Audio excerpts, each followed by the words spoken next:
Glejte, študijski krožki so se začeli tam, kjer ni bilo nekih drugih možnosti pridobiti informacije in se skupaj povezati za nek razvojni napredek. To je bilo na severu, v Skandinaviji, v nekih obdobjih pa tudi pri nas. In ob osamosvojitvi Slovenije je bil ta model študijskega krožka iz severa prenešen in testiran v Sloveniji.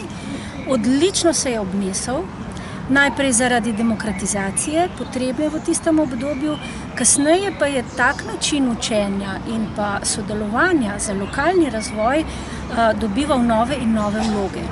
To ne pomeni, da so prejšnje vloge odmirale, so pa se nadgrajevale. Tako pravzaprav tudi danes še potrebujemo demokratizacijo, vloga študijskih krožkov pa postaja bistveno širša.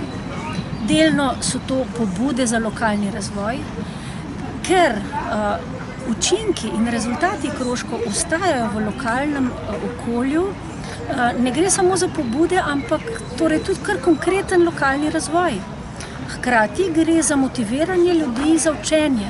Namreč še danes mnogi, zlasti starejši, razumejo učenje kot nekaj šolskega, kot nekaj nadziranega. V resnici je pa učenje radovednost na paši, bi lahko rekli, a ne? Zato ljudje zelo radi pridejo v krožke. Zelo je pomembno, da država s proračunskimi sredstvi to omogoča. Žal ne povečuje teh sredstev enako, kot raste zanimanje.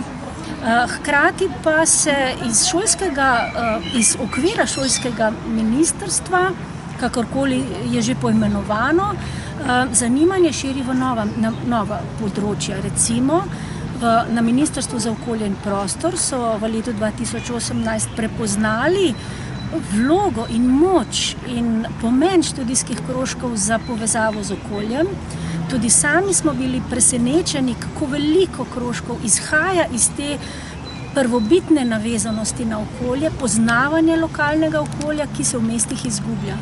Od tod ta razstava in resnično upamo, da se bodo krožki lahko še bolj razvili v Sloveniji. Kaj prikazujete na tej razstavi tukaj v Tivoliju? Ja, v Tivoliju na razstavi slike, preko 120 velikih slik in še dodatno približno 30 sličic na teh panojih prikazuje vsakdanje življenje študijskih krožkov. Zelo so različne. To kaže, da so krožki med seboj zelo različni. Seveda, ker so svobodni, da sami izberejo vsebino učenja, zahtevnost učenja, tudi lokacijo učenja, ker vse rezultira v eno zelo pestro množico, ki jo ni prav lahko koordinirati, rečemo. Andragoški center Slovenije to koordinira. Veseli smo, da tudi nam to uspeva in da na ta način pravzaprav povezujemo posameznika z državo. Namreč direktna zveza je težka. Andragoški center in pa študijski krožki so pa vmesni svet med posameznikom in neko oddaljeno državo, na katero smo včasih hudi ali pa smo do nje kritični. V študijskih krožkih pa imamo vso možnost, da se učimo, kako država deluje, da jo korigiramo, da ji dajemo pobude, da jo spremljamo in smo pravzaprav sami del države.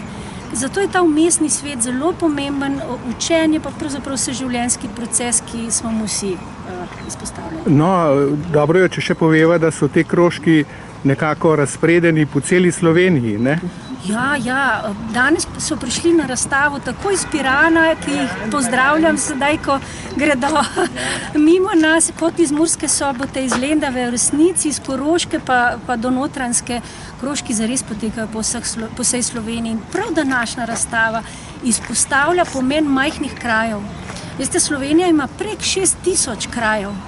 Mi pa v medijih vedno slišimo o Ljubljani, Mariboru, Celju, Kopru. In na naši razstavi so zastopane tudi majhni kraji.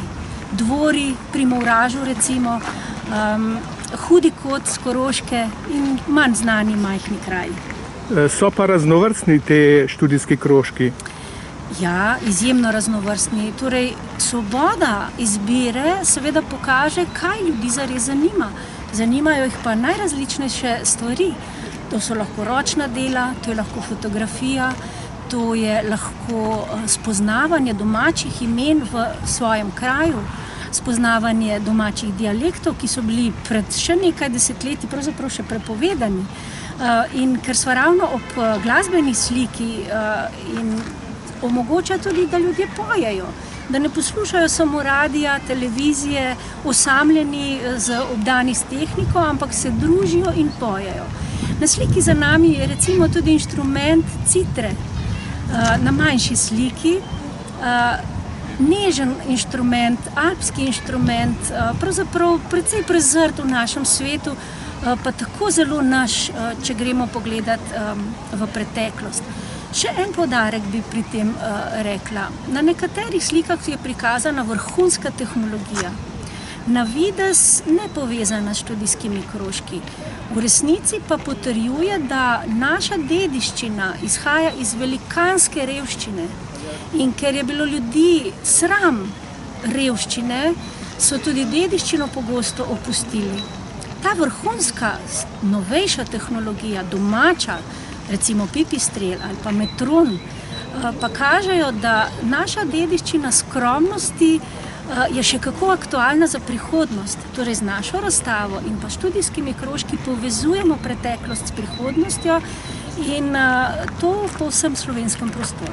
No, letos se praznuje 25 let študijskih krožkov, pa kaže, da bodo še naprej. Upamo, da bodo še naprej. V zadnjem času jim država ni najbolj naklonjena, zakonske opredelitve so dale prednost drugim stvarem, prezrli nas pa niso in mi želimo poudariti, da obstajamo, da si želimo naslednjih 25 let, da ljudje so vredni, da se jih opazi, ne samo inštitucije, predvsem pa, da so izjemno ustvarjalni. In ta ustvarjalnost ob hkrati pestrosti je tisto, kar je naš prostor ohranilo in seveda si želimo, da bi tudi naprej ostal ustvarjalen, živahen in raznolik. No, še povejva, do kdaj bo ta razstava odprta tukaj v Tivoliju v Ljubljani? Otvorjena je bila v izteku aprila. Ogledujemo si jo cel maj. Zaključila se bo v začetku junija, v prvem tednu junija. Ker pa so razstavljalci in avtorji slik zainteresirani za te slike, jih bodo ponesli po vsej Sloveniji, tako da bo pravzaprav trajala in bo nadaljevala se z nami po vsej Sloveniji. Hvala lepa za ta pogovor, še vaše cenjeno ime in priimek ter funkcija. Dr. Nevenka Bogataj, na Andragoškem centru sem in koordiniram mrežo študijskih krožkov.